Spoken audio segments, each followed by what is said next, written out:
Sebenarnya bagaimana kan kondisi pertanian di Iya. Karawang? Oke.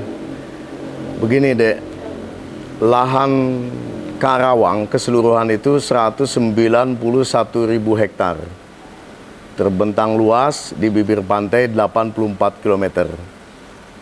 Kemudian dari 191.000 hektar itu, ini 87.000 hektar adalah area sawah teknis kelas 1 sampai kelas 3. Kemudian 32.000 hektar area industri. Jadi Karawang sekarang ini bukan hanya menjadi lumbung pangan nasional, tetapi menjadi pusat penyangga ibu kota yang ditetapkan waktu itu melalui Kepres Presiden Soeharto. Nah, masuk pada urusan pangan, 87.000 hektar area sawah teknis Karawang ini sebetulnya ini area yang sangat produktif sekali untuk menghasilkan stok pangan yang bisa memenuhi kebutuhan nasional. Nah, cuma persoalannya, kenapa di Karawang ini yang begitu luas lahan sawah teknis ini belum bisa menjadi andalan nasional? Karena ada beberapa persoalan yang belum bisa teratasi sampai sekarang. Begitu. Memang seperti apa problem-problem tersebut lebih jelaskan? Ya, siap. Nun sewu ya, ini adalah autokritik yang insya Allah ada solusinya. Begini, pertama nih, ini dibutuhkan kebijakan teknis yang bergerak serempak antara pemerintah pusat melalui kementerian dengan pemerintah kabupaten melalui bupati. Saya ambil kasus paling sederhana nih, Dek. 87.000 hektar lahan sawah Karawang, ini irigasinya itu begitu panjang, salurannya tersier, salurannya sekunder, sampai saluran air cacing. Dipastikan saluran sekunder, saluran tersier, saluran cacing, hapunten, mohon maaf, dipastikan ini 80% treble, ada masalah. Ada masalah di mana? Pertama ini, dalam kaitan infrastruktur, kita kan Karawang ini punya warisan dari pemerintahan Hindia Belanda dulu, Dek. Ada yang namanya Bendungan Walahar. Ini Bendungan Walahar ini dibuat oleh Belanda untuk mengairi sawah yang begitu banyak sampai ke Bekasi, dan bahkan airnya ini kemudian dijadikan stok bahan dasar untuk PDAM, untuk air minum. Nah, di Karawang ini nggak diatur gitu loh. Mestinya diatur ini. Kelas 1 musim tanamnya Januari, Februari, Maret. Kecamatannya umpamanya Cikampek, Tirtamulya, Banyusari, Jatisari. Nah, kelas 2 umpamanya nih Kecamatan Lemabang Wadas, Cilamaya, Telagasari, Tempuran, Cilebar. Musim tanamnya nih di bulan apa? Juni, Juli, Agustus. Sehingga nggak rebutan air kayak sekarang gitu loh. Orang yang punya sawah di daerah hulu, begitu datang air, nyawa. Habis itu panen, baru 2 minggu panen, datang air lagi, nyawa lagi. Terus yang hilirnya nggak kebagian air jatuhnya gitu loh. Nah, ini harus diatur sama bupati, sama pemerintah kabupaten. Terus peran serta pemerintah pusat di mana? Peran serta pemerintah pusat adalah membenahi infrastruktur irigasi yang ada di Kabupaten Karawang, yang hari ini sudah penuh dengan eceng gondok, yang hari ini sudah terjadi pendangkalan. Mau bagaimana air ini sampai ke sawah kalau kemudian irigasinya punya problem? Nah, dengan problem yang saya sampaikan tadi, ditambah lagi kelangkaan pupuk yang sering terjadi, dan ini pupuk tidak boleh langka sebetulnya apabila pemerintah mau mengatur itu loh. Hal yang sangat gampang itu. Di Karawang sendiri 87.000 hektar, sering banget itu petani kekurangan pupuk itu. Padahal kalau diatur sama kepala daerah, koordinasi dengan pemerintah pusat, dalam hal ini Menteri Pertanian dan Menek BUMN, karena pupuk kujang adalah di bawah naungan BUMN, selesai itu barang. Jadi 2 persoalan ini, 1 kelangkaan air, sirkulasi air, regulasi air buat nyawa. Yang kedua kelangkaan pupuk. Kemudian ini mengakibatkan mahalnya harga padi. Kalau harga padi sudah mahal, otomatis harga beras juga menjadi mahal. Begitu. Oke, baik Kang Jimmy. Kita balik lagi.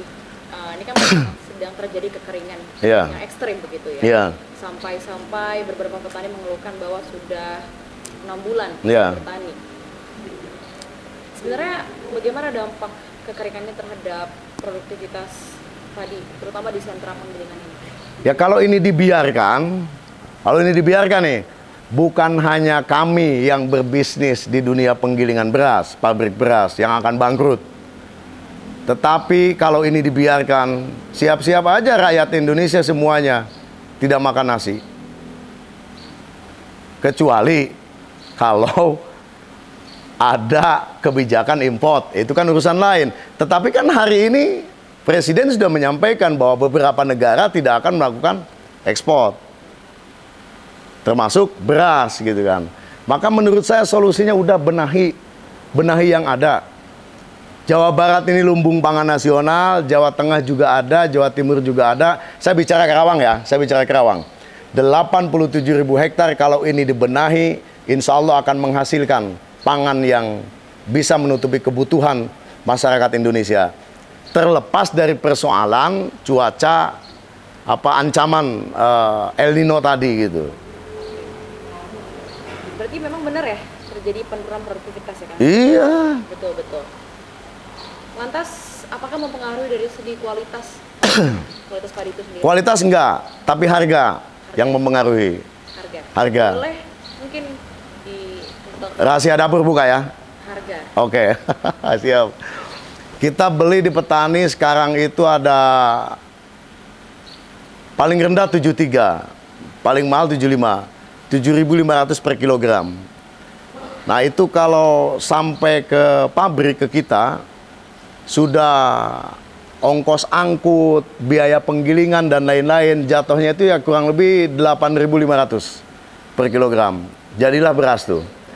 Kalau sudah jadi beras kayak gitu, jatuhnya nanti ke petaninya itu ada beras medium dan lain-lain, itu ya paling rendah ya 11.000, 12.000, paling mahal 14.000 per kilo. Berarti kalau sampai di penggilingan ini sekitar Rp8.000 itu ya? Iya, karena kan ada ongkos angkut, ada biaya produksi dari gabah kering panen ke gabah kering giling, kemudian digiling menjadi beras, dan kita masih punya untung. Begitu. Cuma yang jadi korban adalah masyarakat. Mahalnya harga beras tadi. Jadi kami para petani Kerawang, khususnya saya hormat angkat topi sama Presiden Jokowi yang selalu memantau harga beras. Tapi nun sewu Pak Presiden, mohon maaf, itu adalah persoalan hilir. Pak Presiden kalau mau beras ini murah untuk rakyat, maka import adalah jalan terakhir Pak Presiden. Yang paling penting adalah benahi infrastruktur untuk pertanian, kelola dengan baik, dan lakukan gerakan yang sinergi antara pemerintah pusat, kementerian terkait dengan kepala daerah, dengan bupati di Kerawang ini khususnya begitu. Kalau dari sentra penggilingan sendiri begitu ya, Kang Jimmy, ada gak inisiatif atau program khusus untuk membantu si petani-petani ini agar lebih kuat gitu?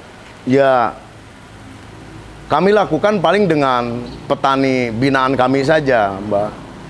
Kan mereka yang kita ada sawah kan gitu kan, kita ada sawah, kemudian petani kita ini kita bina untuk permodalan dan lain-lainnya gitu.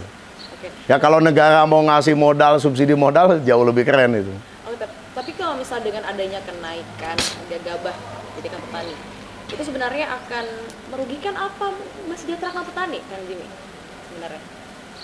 Saya kira petani ingin sejahtera ya, ingin sejahtera ya. Tapi yang jauh dibutuhkan oleh petani adalah gampangnya akses air, gampangnya akses pupuk, selesainya infrastruktur irigasi. Itu jauh dibutuhkan. Begitu. Oke. Untuk saat ini dari sentra ini kan salah satu sentra yang besar juga ya? Iya. Besar juga gitu Kang Jimmy. Sudah ada dengan kerjasama antara pemerintah, lembaga non pemerintah dan lain-lain? Pabrik yang lain mungkin sudah kerjasama dengan Bulog ya. Kita enggak. Kalau untuk di penggilingan beras ini sendiri, untuk dikirim ke daerah mana saja? Ke pasar, ada termasuk pasar yang kemarin dikunjungi Presiden, pasar beras Johar Karawang. Kita kirim ke sana, kita kirim juga ke pasar induk, dan sebagian kalau tetangga-tetangga di sini yang beli ya kita jual dengan harga yang terjangkau buat tetangga gitu. Nah, dalam kali produksi gitu ya, itu bisa menghasilkan berapa ton? Untuk padi ya? Untuk padi? Untuk padi itu kalau 1 kintal ya, kalau 1 kintal gabah kering panen, kita giling menjadi beras, jatuhnya itu di angka 48 kintal. Rendemennya sekitar 52 itu deh. Rendemennya, susutnya ya, susutnya sekitar 52. Gitu. Dari 1 kintal 100 kilo ya.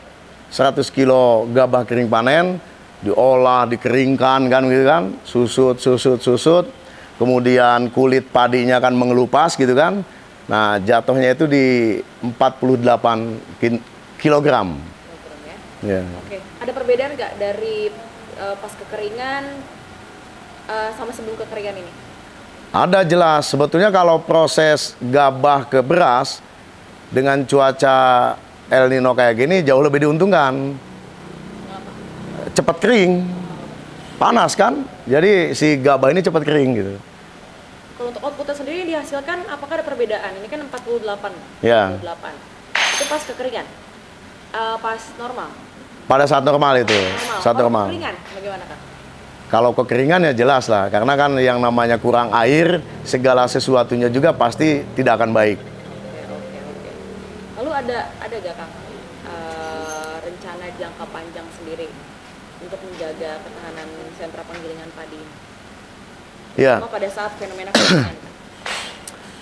Ya, kita belum punya rencana lebih spesifik, tapi kita memiliki harapan lebih untuk pemerintah pusat, pemerintah Kabupaten Kerawang. Coba tolong Pak, perhatikan kami. Kami itu petani, bagi kami nyawa itu yang penting. Pertama, gampang akses untuk air, gampang akses untuk pupuk, benahi irigasi, ini infrastruktur irigasi. Nah, soal harga bagi kami, yang penting petani itu ada untungnya. Ada untungnya. Ini kalau kita disuruh milih nih ya Mbak ya, lebih milih mana harga padi 7.500, tapi dengan kondisi susah untuk produksi, susah air, susah pupuk, atau lebih milih harga padi 5.000 per kilogram, tapi dengan kondisi gampang air, gampang pupuk. Kami lebih memilih untuk gampang air dan gampang pupuk dengan harga 5.000 per kilogram. Kalau harga 5.000 atau sampai paling mahal 6.000 per kilogram, maka masyarakat keseluruhan, dalam hal ini harga beras, tidak akan terlalu mahal. Begitu. Tapi di sentra, kita balik lagi sedikit, di sentra penggilingan padi Kang Jim ini, apakah sedang produksi atau sedang stop nih Kak? Produksi. Sedang produksi. Masih running sampai sekarang? Masih running sampai sekarang. Ini masih kekeringan juga, masih berjalan? Masih berjalan.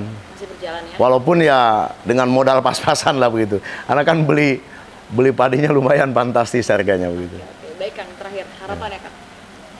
Ya, harapan kami sebagai masyarakat Kabupaten Kerawang, APBD Kerawang itu ada 5 triliun. Kita ini hidup berbangsa dan bernegara. Petani itu saya kira adalah satu-satunya komunitas rakyat yang taat pajak. Kita bayar pajak tiap bulan, karena itu sudah selayaknya negara hadir untuk kepentingan petani. Kepentingan petani tidak banyak. Sekali lagi, air buat nyawa, pupuk buat bertani. Benahi infrastruktur, lakukan stabilisasi harga padi. Kalau pemerintah seperti itu, kami petani Kerawang berdoa, mudah-mudahan pemerintah yang ada seperti itu dijadikan ahli surga nanti di akhirat.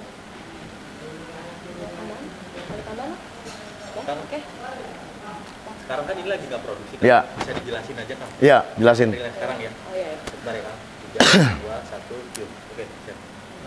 Langsung aja ya. Ya, kita off dulu nih 1 minggu, karena memang susah nyari gabahnya ya, nyari padinya susah. Tapi minggu depan anak buah kita udah jalan lagi untuk nyari gabah. Cuma persoalannya itu tadi, mahal banget harga padinya. Padi ya? Ya. Cukup ya Kang? Siap. Thank you Kang. Oke.